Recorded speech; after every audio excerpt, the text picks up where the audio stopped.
Hi, Power Up here. Let's talk about holistic methods to help your immune system stay strong, you don't get sick in this cold flu season, and also things that you can do or use if you do get sick. All right, so we're going to talk about foods, herbs, lifestyle practices, supplements, any additional tips, including spices and all that kind of good stuff. So let's get started on foods. You don't have to take everything that I'm telling you. You can choose, you can pick and choose, but I want to give you the information so that you're aware. So number one, you gotta really boost your immune boosting foods. You gotta start adding that. And citrus fruits, yes, we all know that because they're rich in vitamin C. Oranges, lemons, grapefruits, all that kind of good stuff. For those that don't know, vitamin C helps to stimulate the production and function of white blood cells, which is needed to keep your immune system strong, okay?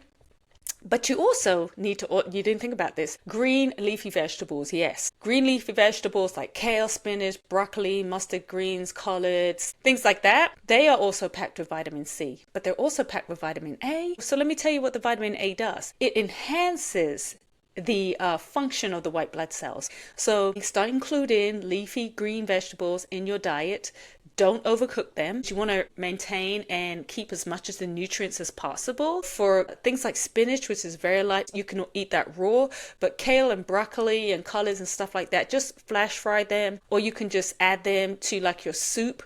When you're making your soup, last few minutes you add the greens in it. You still want it to be crunchy, but it can also be added in your soup if you want to. The next is garlic and ginger.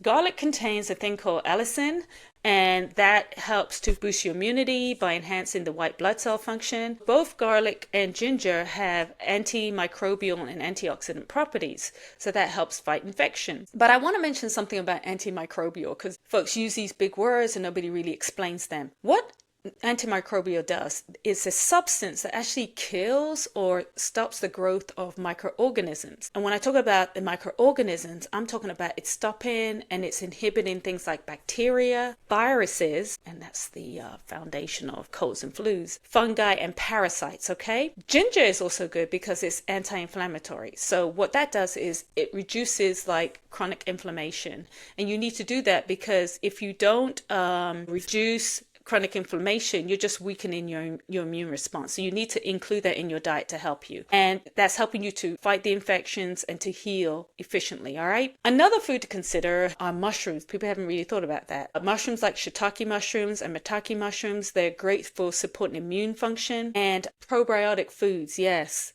It's important to maintain gut health. That's like the brain of your body. What you eat is how you are, okay? What you eat is you need to eat for your health, all right? So it's key to make sure that you have good gut health because if you don't, it just weakens everything else in your body. So don't forget the yogurt, kefir, sauerkraut, and kimchi.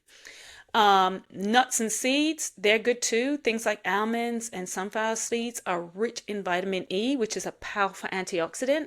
So, your question is like, yeah, so it's just nuts and seeds. Well, let me tell you something. They help to enhance the function of T cells, okay? And T cells are a type of white blood cell, and they play a crucial role in destroying infected cells and also coordinating the whole entire immune response. So don't throw away your nuts and seeds. And the last thing I want to add in this dietary function is stay hydrated. Drink your waters, your herbal teas, even warm broths, bone broths and things like that. A great teas to drink is like echinacea or rosehip tea. Rosehip tea is really rich in vitamin C, so it supports a really good immune system. My waters, I try to infuse my water as much as possible with slices of fresh ginger or lemons or mint or all three of them so that my water is really working. I'm not just drinking dead water. I'm drinking stuff that has additional electrolytes and nutrients and vitamins to help my immune system. So let's talk about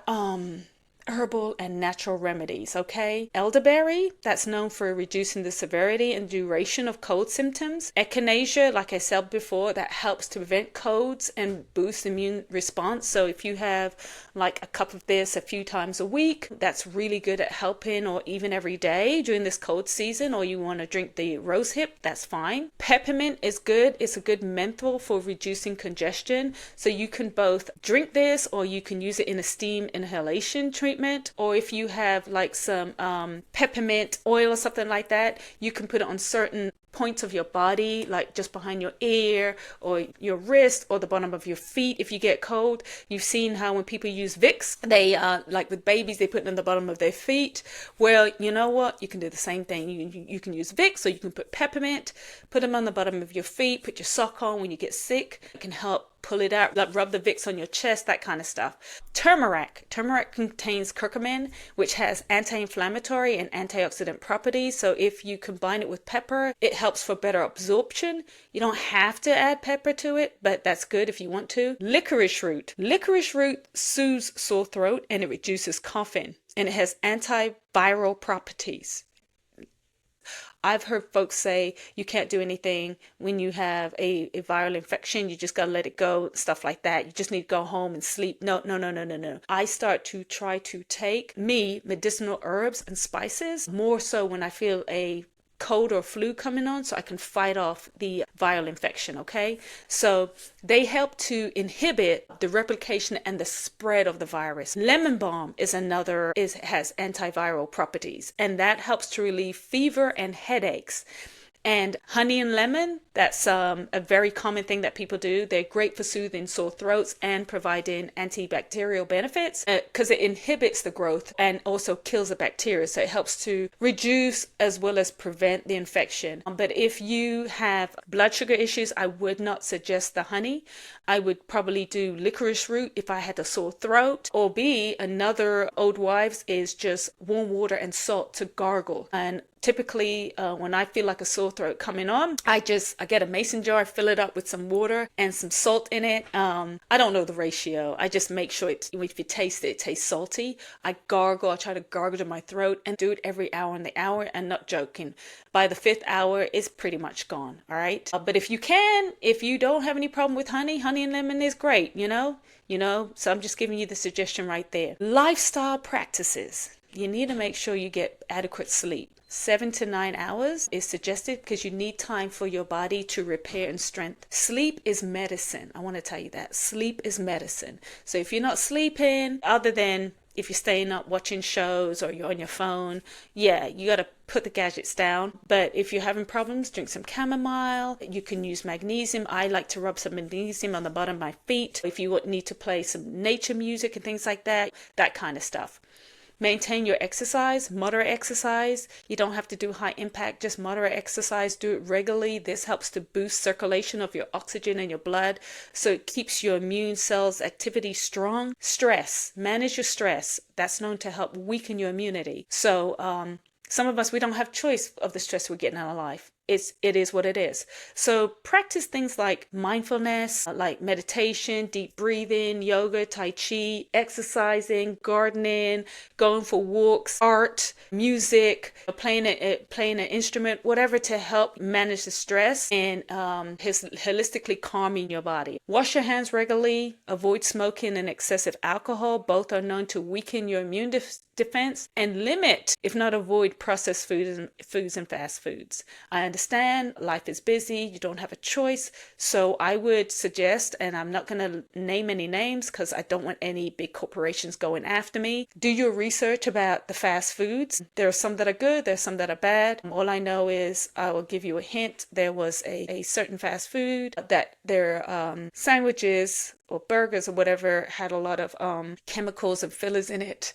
So let's just say it didn't decompose. All right, that's all I'm going to say. It didn't rot. It had a very long shelf life. So you need to be eating stuff that decays. You need to be eating stuff that the flies come around or the dogs want to eat, because animals know that it's natural, okay? So if you're going to pick up something, do your research on the fast food. Don't try to eat too much of it anyway. And processed food, read the labels. If it says hydrogenated oils or partially hydrogenated oils, put it back on the shelf, all right? Because it's a chemically processed oil and it's giving you no health benefits at all. So when it comes to supplements, 3 come to mind. Zinc is good. It helps to reduce the duration of colds when you take it the first signs or symptoms of the illness. That's when it works more effectively. Vitamin C is good to keep. Basically, if you have a busy life and you don't have time to pick up an orange, or you don't have it with you, or things like that, it's good to kind of take some vitamin C with you and take those supplements. And for me, the best of the best is oregano oil capsules. I usually have the oil capsules, and they're great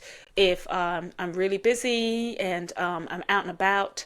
Basically, when I used to go into the office, I would take that if I hear somebody next to me coughing, or if I'm traveling, and I like to take my oregano oil with me to help boost my immune system. Usually I'm staying at a hotel, so I don't have much choice on what I could eat. So I try to keep oregano oil with me to help keep my immunity strong. And other additional tips: steam inhalation. This is great for clearing your nasal passages as well as your respiratory health. I would add a few drops of either eucalyptus oil, peppermint oil, or oregano oil in it to help open the passages. You don't have to get the fancy machines that they have. You could just get a nice big bowl and put some hot water in it and get a sheet or a blanket, cover your head, breathe it in, blow your nose every few seconds, that kind of stuff to clear and break up the congestion. Another thing is soups. Soups are great. Bone broth is great. That's packed with a lot of minerals and nutrients, and that really does help support gut health. Don't forget to add in your vegetables and your spices, and I'm going to talk about spices right now. But if you're not into spices, I understand. When I say spices, I mean seasoning. Okay? I know some people, when they hear the word spicy, they think hot. For me, and I just want to clarify what I'm saying. When I'm saying spices, I'm talking about seasoning.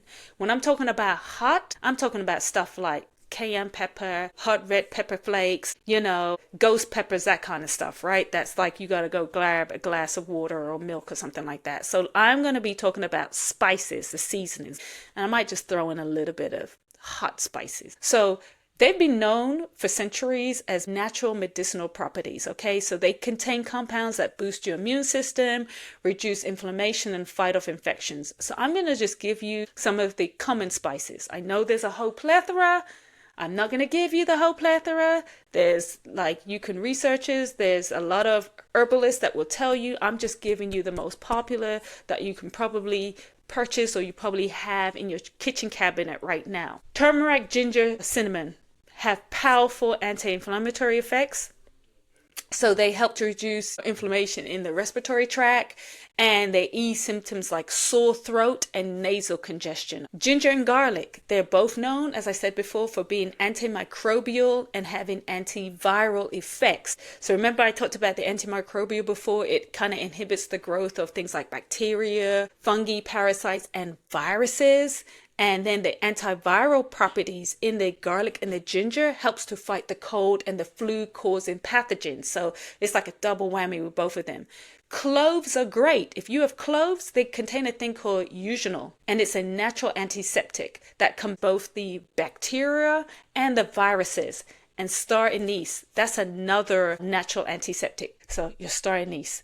Other popular spices for boosting your immune system is cinnamon and turmeric. Rich in antioxidants, they neutralize the free radicals, and so to help support your immune system. Black pepper, like I said before, they're great for helping to enhance the absorption of certain nutrients like turmeric to help boost your immunity. That's good to add. Remember the things I'm talking about, you can add it into your soups. You can add it when you cooking your leafy greens. You can, put the black pepper in there and the garlic and the ginger, to kind of make it spicy. Not hot, spicy season. But if you're not into spicy food, not hot, I understand that. So I'm just letting you know that. Another great for decongestants and expectorants, like if you have colds and congestion, ginger again is great. It helps to break down mucus and it relieves chest congestion. Cardamom and peppermint, they have this menthol effects that helps to open the airways and it makes breathing easier. Cayenne pepper, remember I was going to talk about some hot stuff? That's me. Okay. So when I make soup, I'm telling you, I throw in my seasonings, and yes, I throw in my cayenne pepper because I like to, feel it opening in my nose. I also throw in a Scotch bonnet in there. I like the pepper. I like the heat. So that's just me, and it helps. I'm just blowing my nose and all this gunk is coming out. And then spices that are great, they have a nice warming effect. You know, when you're getting those chills, when you get sick, right? You feel in your body getting chill, you get the body aches. Try to make yourself a tea that has like cinnamon, cloves, and nutmeg in them. That helps to kind of soothe the body, warm the body, and help with the body aches. So I know that you can do, I think there's an Indian milk tea you can do, and you can add the cinnamon, the cloves, or you could just, boil it and let it simmer some water for about 45 minutes. The reason why I say that is that these are like root herbs. So you have to let them sit in like warm water or hot water, simmer, not boil, but simmer. You boil it and then you let it simmer for about 45 minutes, an hour. Because it's roots, it's very concentrated. You need to really extract the nutrients from that. That has a very strong concentration of the nutrients. So you want to get as much as you can out of those root herbs. And another good thing, if you're trying to, you're about to go to sleep and, you got the body aches and everything else, ginger and black pepper, because that helps to promote the sweating, because you want to get the sweating so that you can release the toxins and the sickness out of you. So it helps to reduce the fever naturally. So ginger and pepper promote sweating so that you can release that fever and get better quickly. And then last but not least, for digestive support, for some folks, when they do catch a cold or flu, they go through digestive issues like bloating and things like that. You can take some fennel seed or star anise to help you. But if you have a situation where you're feeling nauseous, some people do feeling nauseous when they have cold and flus, ginger is good for that. You can, again, when you're doing the ginger, which is a root, what I do, I make a ginger tea. I get the slices of ginger. I also throw some like cinnamon and nutmeg within it. I boil it and then I let it simmer for about 45 minutes to an hour. Simmer. Sometimes I even make it for 90 minutes, right? I try to make a big batch of it. And then that's one of the things that I can heat up. I keep it in the refrigerator and then I heat it up to drink on it, because that helps to, open up the sweating, the congestion and everything else. But again, you have to warm it and keep it heated for some time, because you want to extract as much of the natural medicinal properties, because these are root herbs, okay? So you need to get it out. It's not like it's tea leaves and you just have the leaf and you add the boiling water and you let it sit for 3 minutes and you can drink it. No, you can't do that with roots.